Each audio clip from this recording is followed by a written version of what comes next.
Al Udeid Air Base, Qatar at 1:43 p.m. under a bright afternoon sky, with clear visibility, was operating normally, housing around 11,000 American military personnel and serving as the largest and most important U.S. air base in the Middle East, filled with F-15s, F-35s, B-52 bombers, refueling tankers, surveillance drones, and acting as the central command hub for U.S. operations across the entire region.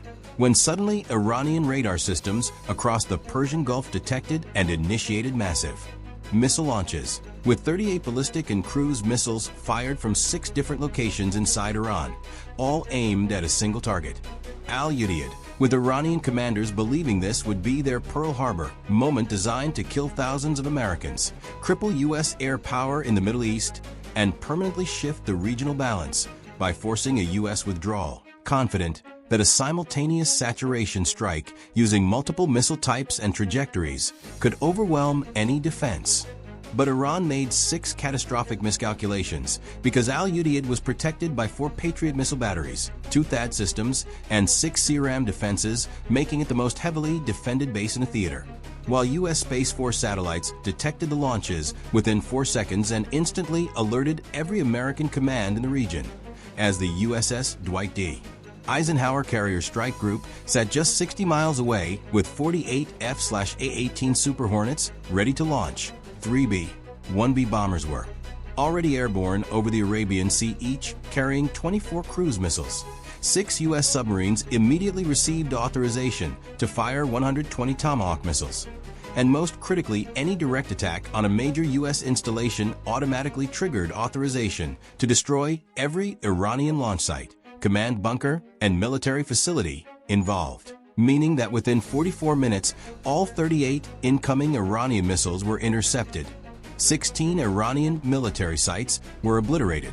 Iran's missile infrastructure was severely damaged, and U.S. casualties remained 0, all unfolding at a base located 48 miles southwest of Doha that hosts the 379th Air Expeditionary Wing, U.S. Central Command's forward headquarters, dozens of combat aircraft, thousands of Air Force and support personnel, and serves as the nerve center for American military power in the Middle East, a target Iran believed would cripple U.S. capability for months. A decision finalized earlier that morning during an emergency meeting of Iran's Supreme National Security Council in Tehran, where leaders approved a massive missile strike intended to demonstrate power and force negotiations, leading 6 missile facilities to prepare launches, including Shahab-3, Soumar, Khorramshahr Emad, and other systems, totaling 38 missiles of mixed types and speeds, all fueled and locked on coordinates by noon under the supervision of the IRGC Aerospace Force Commander. While at 1:30 p.m., Al Udeid personnel were eating lunch, conducting training flights, and preparing routine missions with no visible warning until 1:42 p.m. when U.S. Space Force infrared sensors detected multiple heat blooms across Iran and issued an automated missile launch alert confirming 38 inbound missiles, marking the beginning of a response Iran had disastrously underestimated. Trajectory analysis began immediately, and at 1:43:15 p.m. Al Udeid Air Base's air raid sirens suddenly screamed across the base, loud and unmistakable, followed by an emergency broadcast warning of an incoming ballistic missile attack, clearly stating this was not a drill and that 38 missiles were targeting the base, sending all 11,000 personnel running at full speed toward hardened underground bunkers and reinforced shelters as aircraft were rushed into blast-protected hangars and critical systems were locked down. Yet Al Udeid was far from helpless, because by 1:43:30 p.m. 4 Patriot missile batteries came fully online, activating advanced radar and interception systems designed specifically to hunt and destroy incoming ballistic missiles, followed at 1:43:45 p.m. by 2 THAAD systems activating to engage threats in the terminal high-altitude phase, and by 1:44 p.m. 6 CRAM Phalanx systems powered up as the final close-in defensive layer, creating a fully integrated shield, where every defensive system on the base was tracking the incoming missiles in real time. Even though 38 inbound missiles represented a saturation attack capable of overwhelming weaker defenses, and at 1:45 p.m. the Patriots fired first, launching PAC 3 MSE interceptors in rapid succession.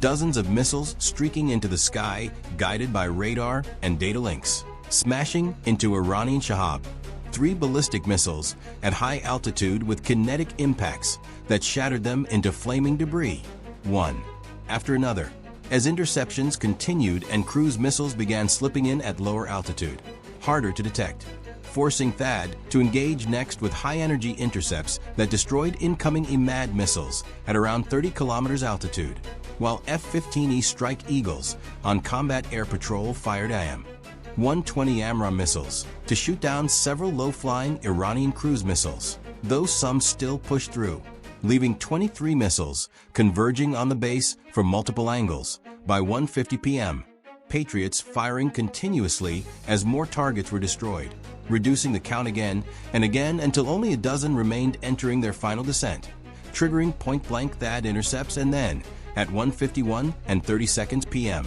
the activation of all 6 SIRAM systems, whose 20mm Gatling guns filled the sky with walls of tracer fire at 4,500 rounds per minute, shredding several missiles mid-air in desperate last-ditch defense. Yet a few still survived long enough to force Patriots to fire their final interceptors at extremely close range, destroying most of the remaining threats, but allowing 3 missiles to finally impact the base at 1:52 p.m., ending the attack with 35 of 38 Iranian missiles intercepted, 2 aircraft damaged, 1 fuel depot destroyed, and 13 American personnel wounded by debris and blast effects, but no fatalities, turning Iran's plan for a catastrophic surprise strike into a near-total failure. And critically, even as those missiles were still in flight, U.S. Central Command had already authorized full retaliation because Iran had crossed the ultimate red line by attacking a major American military installation, meaning that at 1:44 p.m., before the last Iranian missile was even intercepted, the American counterstrike against Iran's missile program was already launching. Eisenhower, positioned just 60 miles from Qatar, received a flash priority alert stating that Iran had launched a ballistic missile attack on Udeid Air Base with 38 missiles inbound. And within seconds the authorization came through with no hesitation. Immediate retaliatory strikes approved. Target every Iranian missile facility and launch site involved, weapons free, full force. And at exactly 1:45 p.m., the flight deck of USS Dwight D. Eisenhower exploded into motion as 48 F/A-18 Super Hornets launched in rapid succession as a complete strike package, each aircraft loaded for war with 4 AGM-154 JSOW precision glide bombs, 2 AGM-88 HARM anti-radar missiles, and 2 AIM-120 AMRAAMs for self-defense, putting a total of 192 precision weapons in the air from the carrier alone, followed 1 minute later at 1:46 p.m. by 12 F-35A Lightning II stealth fighters launching directly from Udeid itself between incoming Iranian missiles, flying through chaos without being detected, each jet carrying 8 GBU-53 StormBreaker smart bombs for a combined total of 96 additional weapons. And at 1:47 p.m. 3B-1B Lancer bombers already airborne over the Arabian Sea received updated targeting data and a simple message over secure comms. Cleared hot. Strike all Iranian missile facilities involved in the attack. 72 targets designated. Release all weapons, and moments later each B-1B released 24 JASSM-ER stealth cruise missiles, unleashing 72 long-range precision weapons toward Iran. While at 1:48 p.m. 6 U.S. Navy attack submarines operating in the Arabian Sea and Persian Gulf, USS Virginia, USS Hawaii, USS Missouri, USS North Dakota, USS Colorado, and USS Indiana, received launch authorization, together carrying over 600 Tomahawk cruise missiles. And at 1:49 p.m., they fired the first wave of 120 Tomahawks, missiles erupting from the sea and racing toward the Iranian coast, followed at 1:50 p.m. by 8 EA-18G Growler electronic warfare aircraft launching from Eisenhower with one mission only: blind Iran, jam every radar, shut down every surface-to-air missile system.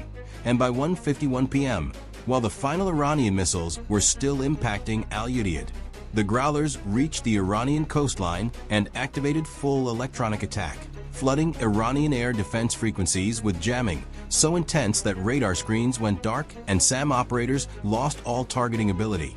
And at 1:52 p.m., the 48 Super Hornets fired 96 AGM-88 HARM missiles that locked onto any remaining radar emissions, smashing every early warning radar within 200 kilometers of the Gulf Coast in under 2 minutes, shattering radar dishes, collapsing control buildings, and leaving Iran's entire southern air defense network blind.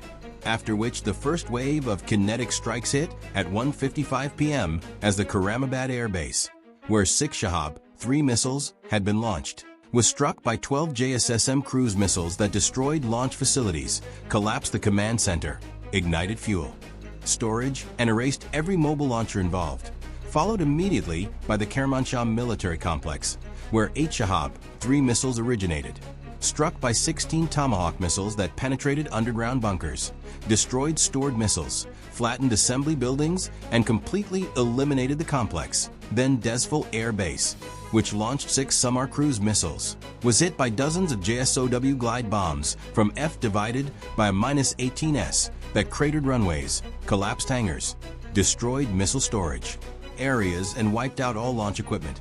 And at 1:57 p.m., the second wave struck with even greater force as the Tabriz military facility was hit by 20 Tomahawks that destroyed launch pads, penetrated command bunkers, detonated fuel facilities in massive explosions, and left the base burning uncontrollably, followed by the Qom missile base, where 8 Emad ballistic missiles were stored, struck by a combined barrage of JSSM and Tomahawk missiles that collapsed. Underground facilities, buried missiles and rubble, destroyed launch infrastructure, and eliminated the regional command center.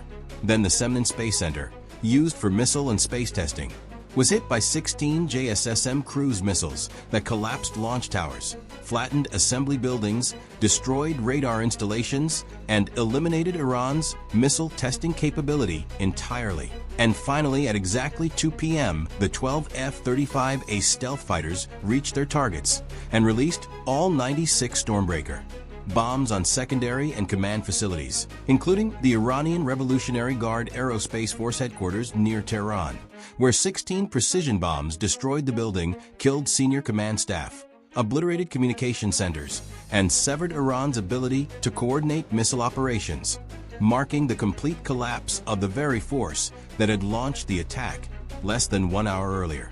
3 Iranian missile production facilities in Isfahan, Parchin, and Kandab were struck next, hit by more than 80 precision-guided bombs that collapsed manufacturing halls, destroyed assembly lines, obliterated specialized equipment, and permanently ended their ability to produce new missiles.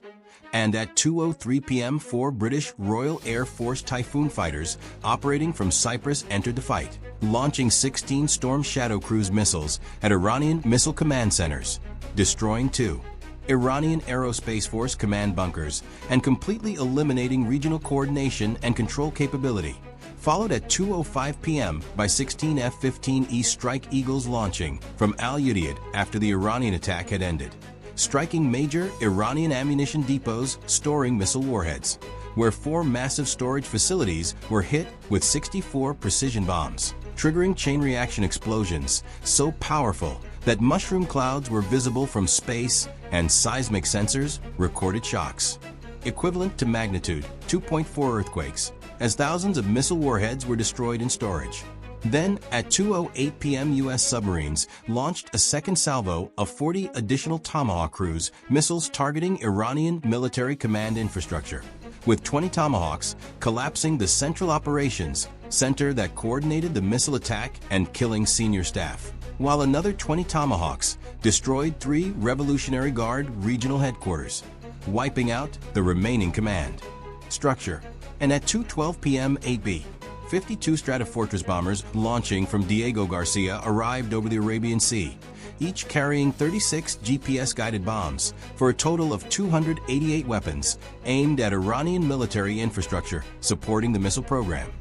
And at 2:15 p.m., all 288 bombs struck their targets, cratering runways at 12 Iranian military airfields used for logistics, igniting massive fireballs at 8 fuel refineries supplying missile facilities, obliterating 6 radar production, plants, destroying 4 missile guidance system factories, and flattening 20 military barracks housing missile units. Followed at 2:20 p.m. by a final strike wave as F divided by a -18S returned to previously hit targets with remaining weapons, striking every Iranian missile facility again to ensure total destruction and no possibility of rebuilding. And at 2:27 p.m., exactly 44 minutes after Iran fired its first missile, Operation Desert Hammer was declared complete, with a total of 944 American and Allied precision weapons delivered, including 120 Tomahawk cruise missiles from submarines, 72 JASSM-ER cruise missiles from B-1B bombers, 192 JSOW glide bombs from F divided by a -18S, 96 StormBreaker bombs from F-35A, 96 HARM anti-radar missiles from F divided by a -18S, 288 GPS-guided bombs from B-52s, 16 British Storm Shadow missiles, and 64 precision bombs from F-15ES, resulting in the destruction of 6 Iranian missile launch facilities that fired in the attack, 8 missile production plants for ammunition, storage facilities, 6 command centers, 23 radar installations, 12 military airfields,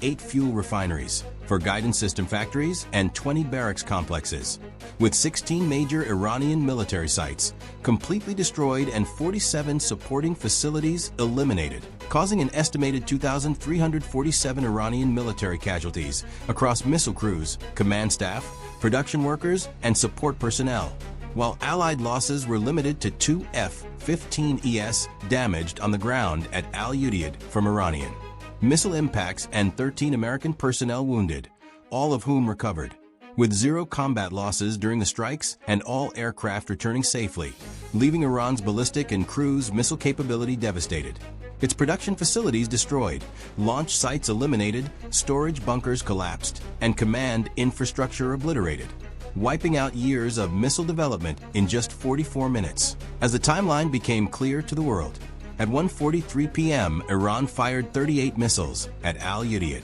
Air Base, trying to kill thousands and cripple U.S. air power, and by 2:27 p.m., 35 missiles had been intercepted.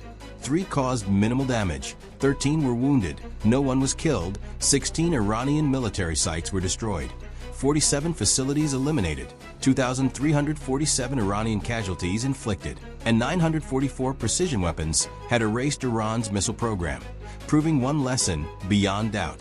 When Iran attacked a U.S. military base, it lost its missile capability, because 44 minutes later, its facilities were burning, its command was gone, and its power was history. And this is why Operation Desert Hammer stands as total retaliation, complete devastation, and a reminder of one rule: never attack America.